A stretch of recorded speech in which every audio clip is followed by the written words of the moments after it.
The new Saudi Arabia heavyweight undisputed boxing bout is nonsense. Let's get into it. Hello, welcome to On Me Head Son. I hope you're all well. If you like what I do here, don't forget to like and share the video, subscribe to the channel, and hit the notifications bell for all future videos. And go check out the Revelator Alf podcast on Spotify as well.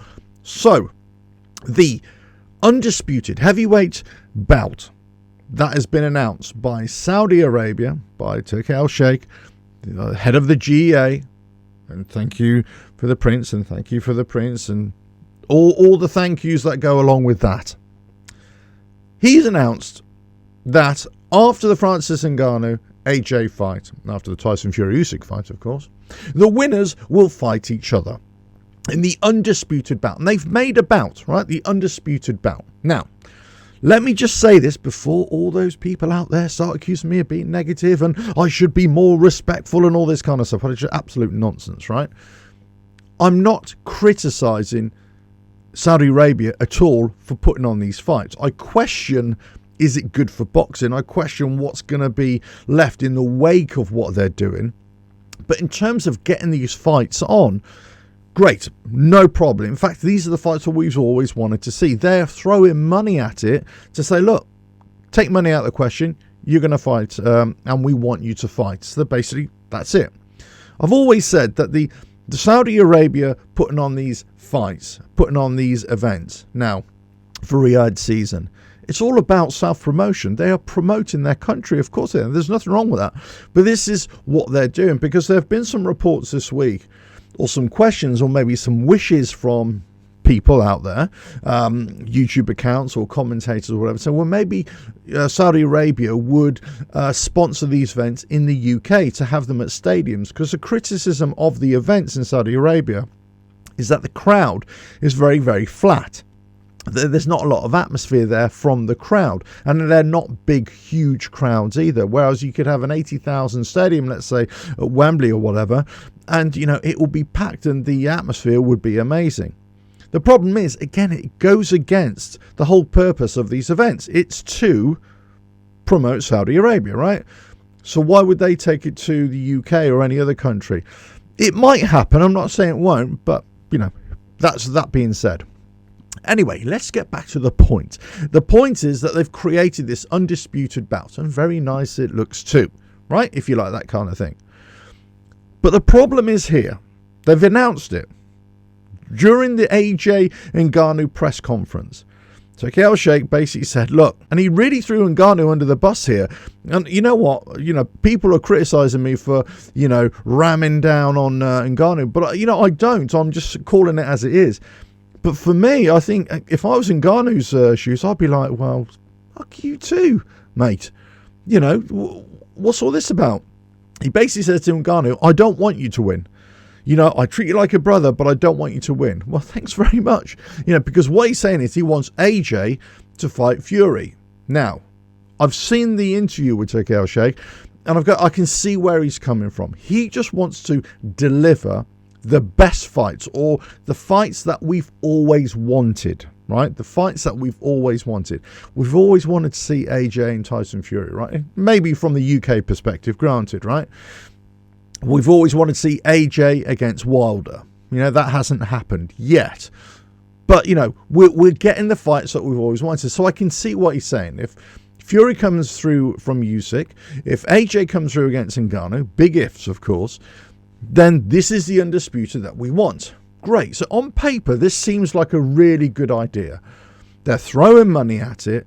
Let's forget about the legacy. Let's forget about the aftermath of, when they start putting their money to other things. Let's just forget about the unrealistic expectations that a lot of fighters are going to be holding out for, the kind of money that they're going to be holding out for. Some fighters have been doing it for a couple of years now. The likes of Andy Ruiz. Andy Ruiz has come in for a lot of criticism for the last couple of years. So, you should have fought, and you're just asking too much money. You're overvaluing yourself. And the problem is with the Saudi Arabia money and their model of putting on fights, they're overvaluing the fighters, or the fighters are overvaluing themselves, I should say. But again, that's not a criticism, because look, they're prize fighters. They're going for where the money is. I'm just concerned about, and I suppose a lot of people are concerned about, what's going to happen 2 or 3 years down the line. Right. So we're getting the best fights. Saudi Arabia, thanks very much, right? Thank you. You're getting all the best fights. We're getting Ngannou against AJ. And we're hoping, well, this is Turkey Al-Sheikh, we're hoping that AJ wins, right? I don't think it's as clear cut as that. And I think I've got a good feeling Ngannou's going to win this as well, because I saw them side by side. And, as a lot of people thought, God, look at the size of that beast, right? But look, he should, on paper, beat Ngannou, right? In terms of boxing prowess. It's not about fighting. This is about the sport of boxing. Can he do it? Can Ngannou raise his game to overcome AJ? And I think all Ngannou has to do is stand his ground and hit him and catch him a few times. And that's what he's hoping for. Can he test that chin to beat AJ? I'm not so sure he'll be able to do that, but, we'll soon find out, won't we? But Turkey Al-Sheikh doesn't want Ngannou to win. I'm kind of thinking maybe we should all start supporting Ngannou now, just so it kind of throws a big spanner in the works. Okay, so he wants AJ to win so he can fight Tyson Fury, right?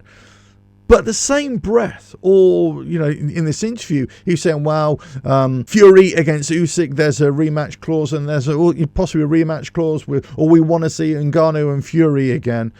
And I said, well, hold on a minute. You're all over the place here a little bit. You're kind of saying, well, the Undisputed is going to be AJ if he wins and Fury if he wins against each other. That's the Undisputed bout, right?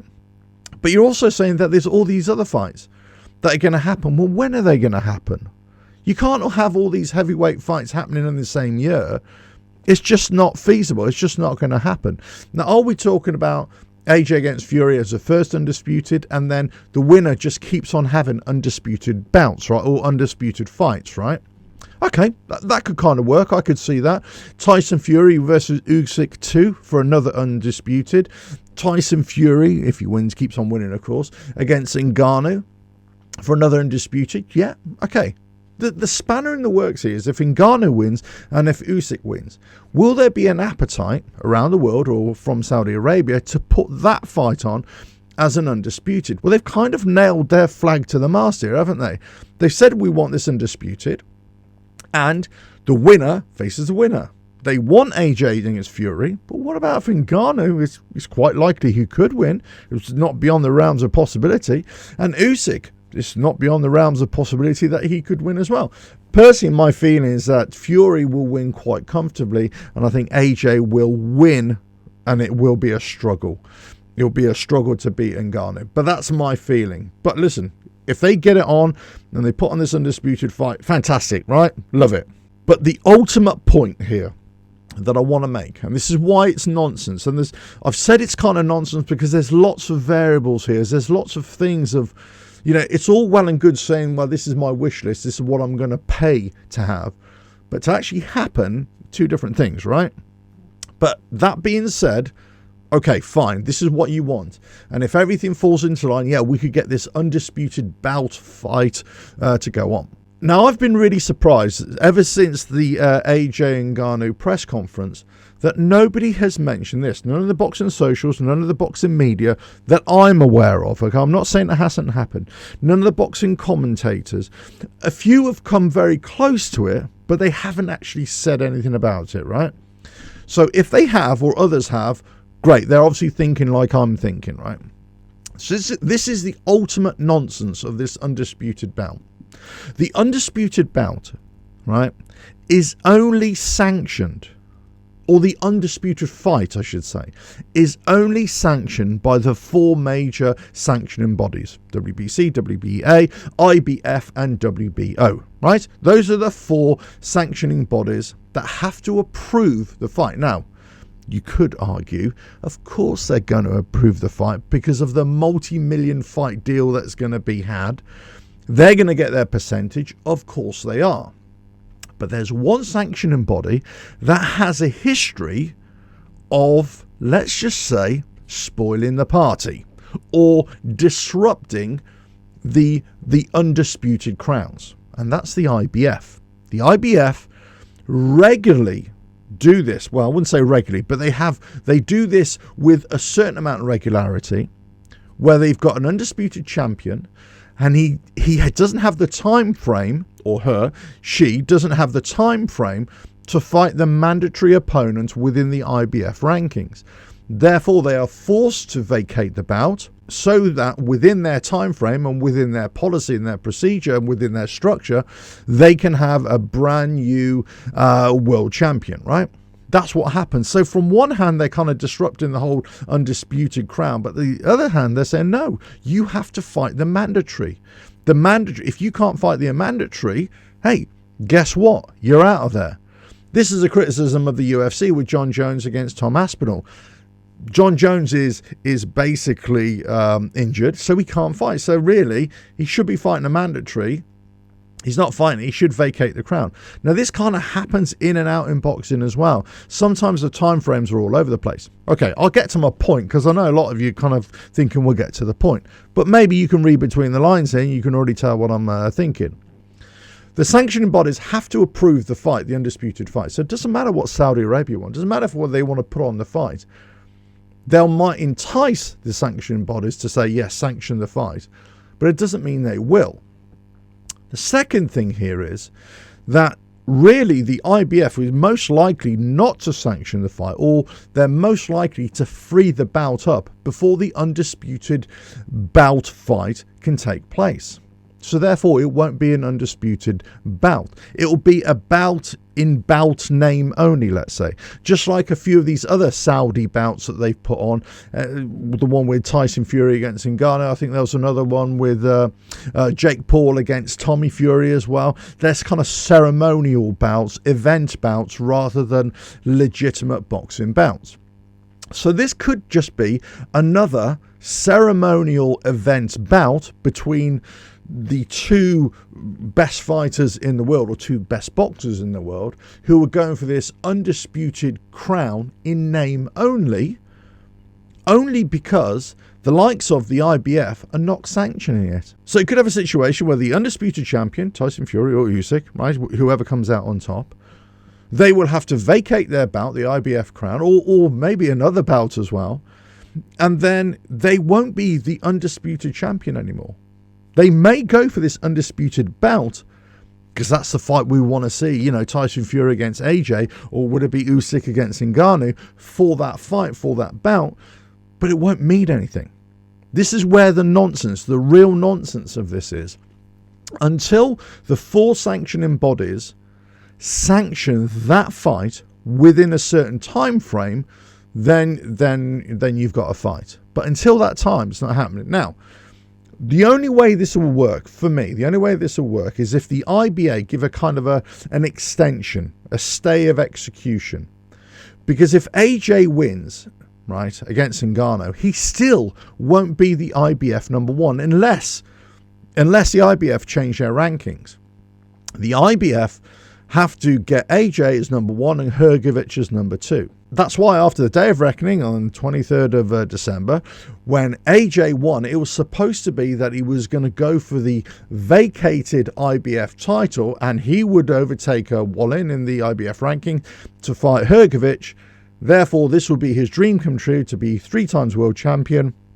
So that was the path.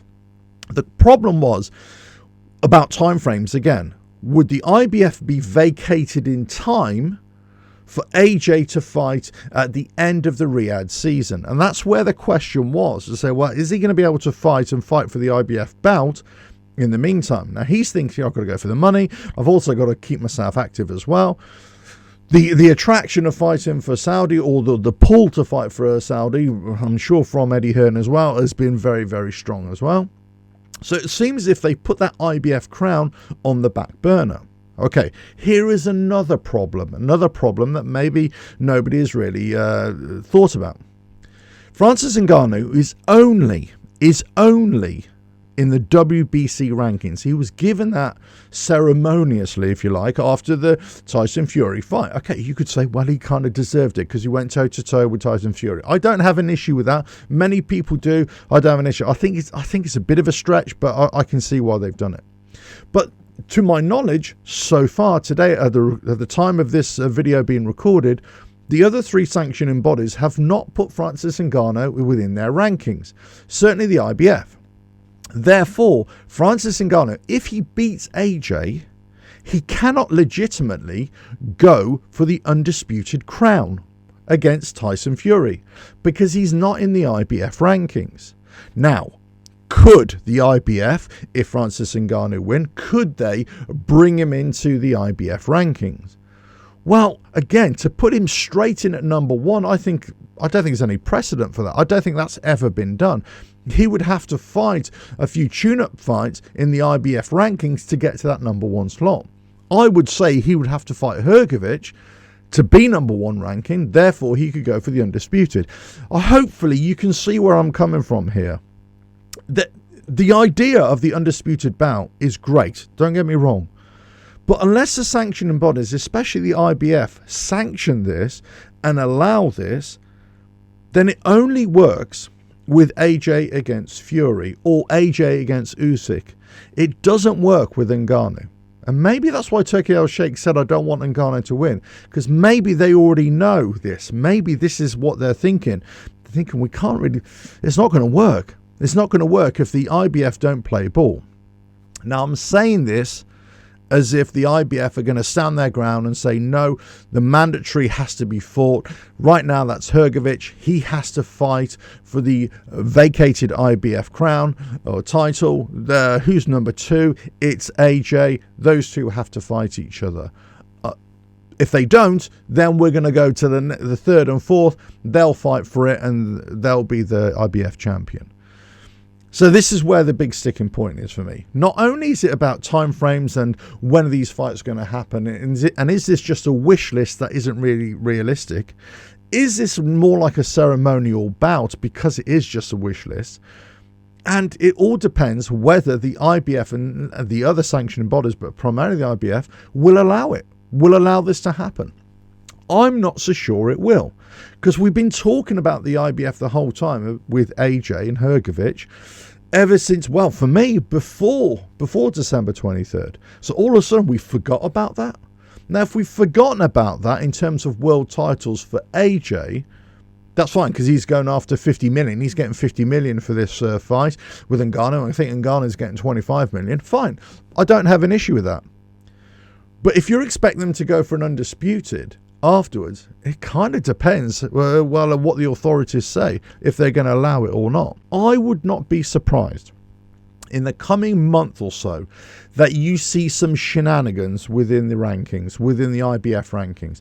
I would not be surprised if they put Ngannou in all the rankings, all the WBA, WBO, IBF rankings to join the WBC rankings. I would not be surprised. I would also not be surprised if Ngannou beats AJ, which is a real possibility, right? That he is put forward as a number one or number two contender in one of those rankings. And especially one of the rankings that are going to make a mandatory vacation of that bout. So basically, you'll have Ngannou with an IBF title, let's say, and then you'll have Fury or Usyk with the other three bouts, and they'll fight each other. If they don't, if none of that happens, then essentially it's going to be another competitive exhibition ceremonial fight. I'm not saying, it's an exhibition fight that they're not really going to go for it. Of course, people misunderstood this when I said this before, but it will be competitive. They will be going for it, but nothing will be on the line. That's what I mean. Nothing will be on the line officially. So then, again, this throws up another bit of information, right? This throws up another question. If they go for this Undisputed bout, the ceremonial bout, and they have it, and whoever wins, Ngannou, Tyson Fury, Usyk, AJ, whoever wins that fight, right, they will be called the Undisputed Heavyweight Boxing Champion of the World. In name only. In name only. Because if the sanctioning bodies all don't agree to it, then you can have the fight. You can fight who you want. And you can call yourself whatever you want. But then you'll have two undisputed champions, essentially. You could do. You could have what the sanctioning bodies authorize, approve, and it's what the Saudi Arabia sanctioning body or events team, what they want to call the Undisputed as well. Again, more nonsense, more incredulity, more kind of head scratching, whatever word you want to use. It's a little bit of a question that nobody seems to have asked. So this is why I'm here, to ask these questions and see what you think. Let us know your thoughts in the comments below. Am I being disrespectful, as I've been called so far? Am I being, negative, as I've been called before? Or am I talking sense? Or am I just asking the questions that people haven't really asked, but maybe they should be asking? And maybe these are the questions that you'll hear in the coming weeks when more and more people start dissecting this and actually, what does it really mean? Let us know your thoughts in the comments below. If you like what I do here, don't forget to like and share the video. Subscribe to the channel and hit the notifications bell for all future videos. Don't forget to check out the Revelator podcast on Spotify. And I will catch you again on another video coming very soon. Bye now.